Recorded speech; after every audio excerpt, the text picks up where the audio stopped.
নমস্কার বন্ধুরা, আমার আজকের রেসিপি সম্পূর্ণ নিরামিষ একটি পদ লাবড়া। এটি খিচুড়ির সাথে খেতে ভীষণ ভালো লাগে।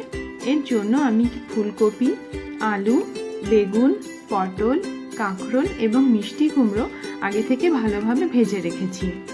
এরপর একটি কড়াইতে সর্ষের তেল গরম করে তাতে শুকনো লঙ্কা, 5 ফোড়ন এবং তেজপাতা দিয়ে দিচ্ছি।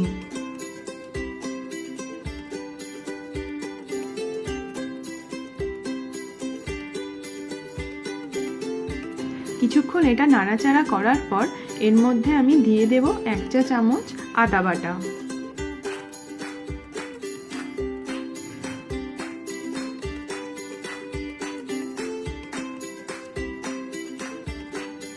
এরপর সামান্য হলুদ গুঁড়ো এবং জিরে গুঁড়ো দেব এবং মশলাটা ভালোভাবে কষিয়ে নেব।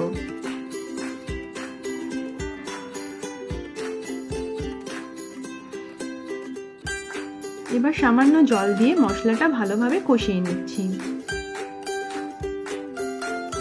মশলাটা কষানো হয়ে গেলে এর মধ্যে আমি আগে থেকে ভেজে রাখা সমস্ত সবজিগুলো দিয়ে দিচ্ছি।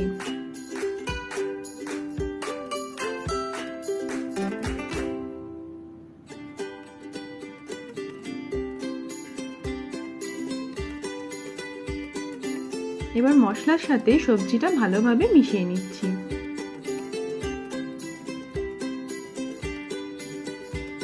এরপর এর মধ্যে দিয়ে দিলাম কিছু টুকরো করা গাজর, ফ্রেঞ্চ বিনস, টমেটো কুচি এবং কাঁচা লঙ্কা বাটা এবং সমস্ত সবজি ভালোভাবে মিশিয়ে নিচ্ছি। আপনারা নিজের পছন্দ মতো সবজিও এর মধ্যে ব্যবহার করতে পারেন। এরপর এতে স্বাদ মতো নুন দিয়ে দিলাম এবং ভালোভাবে সবজির সাথে মিশিয়ে নিচ্ছি।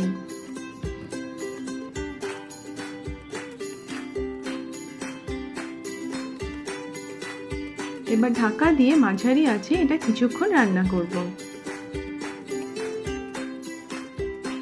কিছুক্ষণ পর আমি আবারও সব সবজিগুলো ভালোভাবে মিশিয়ে নিচ্ছি।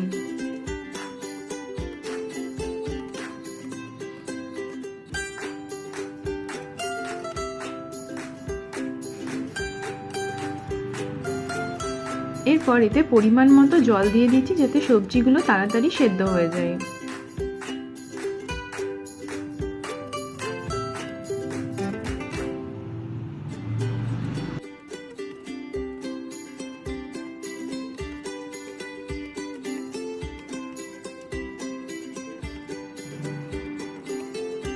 এবার ঢাকা দিয়ে এটা ততক্ষণ পর্যন্ত রান্না করতে হবে যতক্ষণ না সমস্ত সবজি ভালোভাবে সেদ্ধ হয়ে যায়। সবজি সেদ্ধ হয়ে গেছে। সবজির অতিরিক্ত জলটা তাড়াতাড়ি শুকিয়ে যাওয়ার জন্য আমি এই সময় গ্যাসের ফ্লেমটা বাড়িয়ে দেব।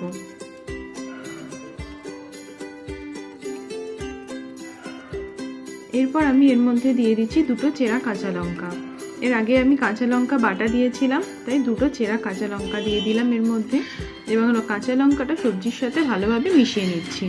এরপর এর মধ্যে দিয়ে দিলাম সামান্য পরিমাণ চিনি এবং কিছুটা ভাজা মশলা। আমি শুকনো খোলায় গোটা জিরে, ধনে এবং শুকনো লঙ্কা রোস্ট করে গুঁড়ো করে নিয়েছিলাম, সেটা এর মধ্যে দিয়ে দিলাম এবং ভালোভাবে মিশিয়ে নিচ্ছি। আমার রান্না একদম পরিবেশনের জন্য তৈরি। আপনারা এটা অবশ্যই বাড়িতে বানাবেন এবং আমাকে কমেন্টে জানাতে ভুলবেন না যে এটি আপনাদের কেমন লাগলো। ধন্যবাদ।